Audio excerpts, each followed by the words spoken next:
Desligue o ruído e conecte-se aos factos. Temos 10 estadias num dos hotéis de luxo Alma Lusa na Comporta.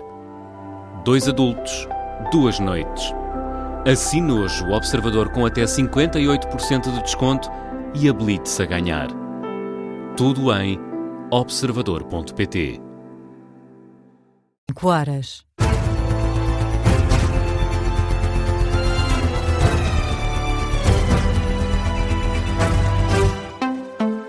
Bom dia, eu sou o Martim Madeira, são 5 da manhã e está na hora de utilizar toda a informação na Rádio Observador.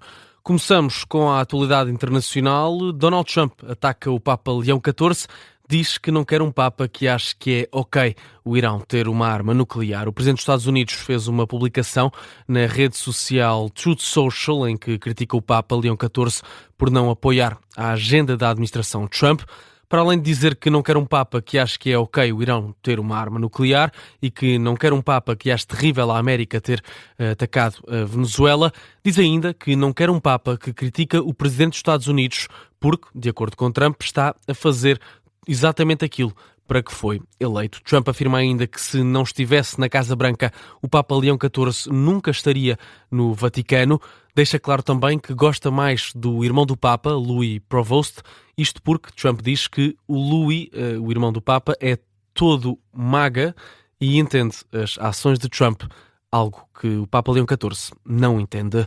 Ainda na atualidade internacional, começa hoje o bloqueio dos Estados Unidos aos portos iranianos. Um bloqueio anunciado por Donald Trump. O Comando Central norte-americano indica que este bloqueio vai começar às 10 horas dos Estados Unidos, 10 horas que equivalem às 10 horas de Washington, portanto às 3 da tarde na hora de Lisboa. É o que escreve o Associated Press. Este bloqueio vai ser aplicado de forma imparcial contra embarcações de todas as nações que entrem ou saiam dos portos e zonas costeiras do Irão.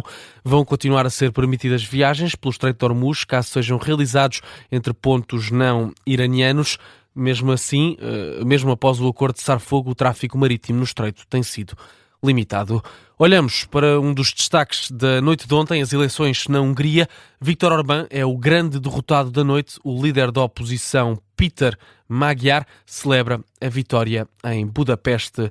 Derrotamos o regime de Orbán, é o que diz o presidente do partido TISA em clima de celebração. Conseguimos. O TISA e a Hungria venceram esta eleição. Não por pouco, mas por muito, muito mesmo.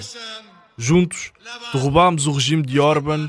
Juntos, libertámos a Hungria. Reconquistámos a nossa pátria. Obrigado.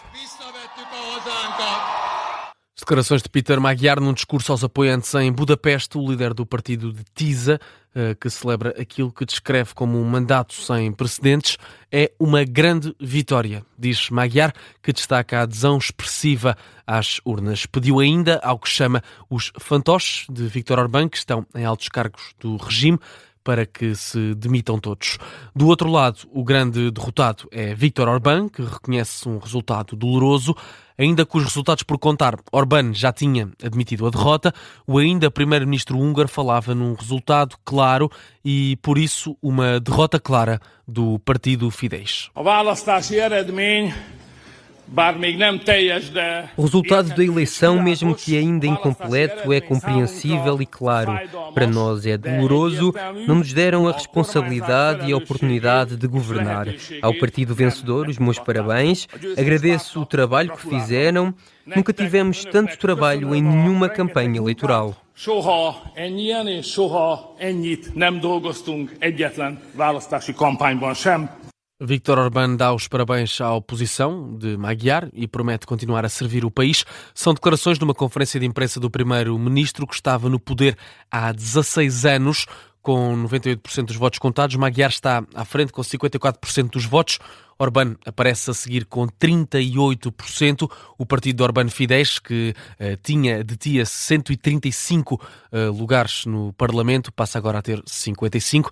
Já o partido de Magyar passa a ter 137. Somam-se as reações por toda a Europa. Por cá, António José Seguro felicita Péter Magyar pela vitória. Numa nota nas redes sociais, manifesta a confiança de que a Hungria vai ter um papel construtivo na cooperação europeia. Também O primeiro-ministro Luís Montenegro, na rede social X, diz esperar do líder da oposição húngara um trabalho conjunto em prol do projeto europeu. Numa nota, o Partido Socialista destaca também um momento de grande alcance para a Hungria e a União Europeia.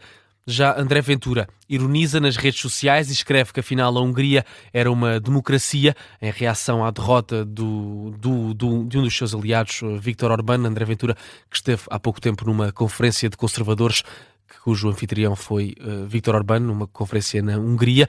Também a Iniciativa Liberal celebrou no X a queda do regime do primeiro-ministro húngaro, que descreve como um governo corrupto. Continuamos nas reações. António Costa antecipa uma colaboração com Magyar para tornar a Europa mais forte. Uma mensagem nas redes sociais deixada pelo líder do Conselho Europeu.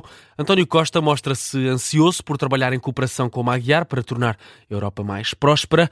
Felicita ainda a afluência recorde às urnas. Fala num grande espírito democrático, tal como Ursula von der Leyen, que diz também que a Hungria escolheu a Europa. Em reação também esteve Volodymyr Zelensky, que realça a vitória esmagadora de Magyar, mas alerta que é importante uma abordagem construtiva. O presidente da Ucrânia também já reagiu à vitória de Magyar nas eleições húngaras. Na rede social X fala numa vitória esmagadora, mas deixa o aviso: é importante que se mantenha uma abordagem construtiva para manter as relações de boa vizinhança com todos. Ainda sobre estas eleições na Hungria de ontem, a editora internacional do Observador, Kátia Bruno, faz a análise à derrota de Orbán, diz que é um alívio para Bruxelas. É certamente o resultado que a Europa preferia, isso sem dúvida. Sabemos que nos últimos anos Viktor Orbán tem funcionado como uma força de bloqueio dentro de Bruxelas e nesse sentido é claro que, e vimos pelas reações de hoje, desta noite, dos líderes europeus, Ursula von der Leyen, por exemplo, foi das primeiras a reagir com muito entusiasmo às notícias da vitória de Magyar e, portanto, parece-me sem dúvida que é um alívio, sobretudo, para Bruxelas. A análise da editora de política internacional do Observador, Kátia Bruno, às eleições na Hungria e à derrota de Viktor Orbán.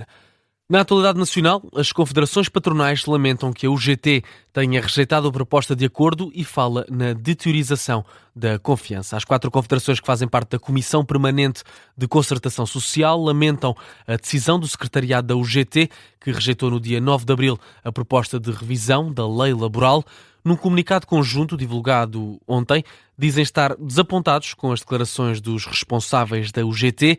As confederações patronais consideram que a central sindical rejeitou uma proposta que não era a mais recente e que tinha sido preparada por todas as partes, embora ainda com pontos que teriam de ser validados. Além disso, escrevem também que na tomada de posição pública a UGT ignorou deliberadamente os avanços e pretendeu reabrir à discussão pontos que já se encontravam fechados.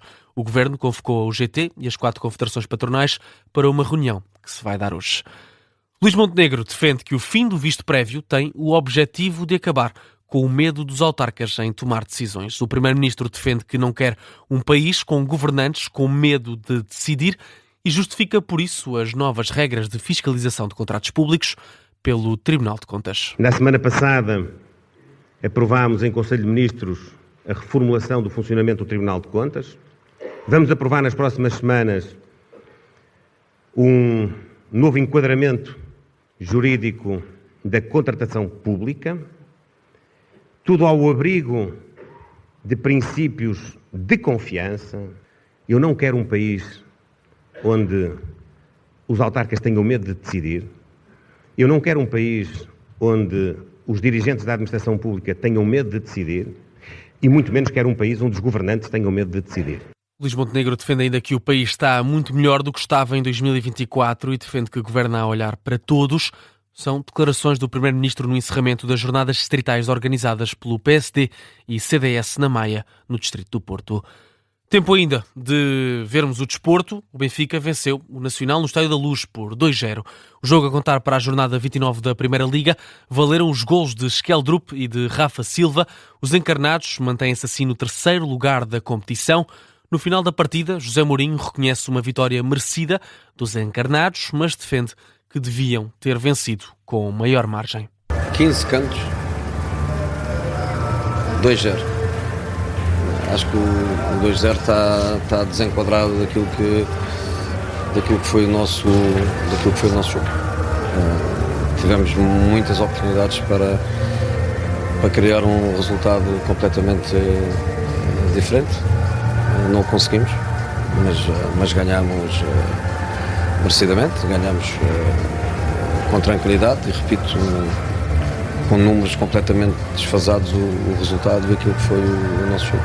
A reação de José Mourinho à BTV depois da vitória dos encarnados por 2-0 contra o Nacional no Estádio da Luz. Ainda ontem o Futebol Clube do Porto também jogou e venceu o Estoril Praia por 3-1 na Amoreira. Jogo também a contar para a jornada 29 da Primeira Liga.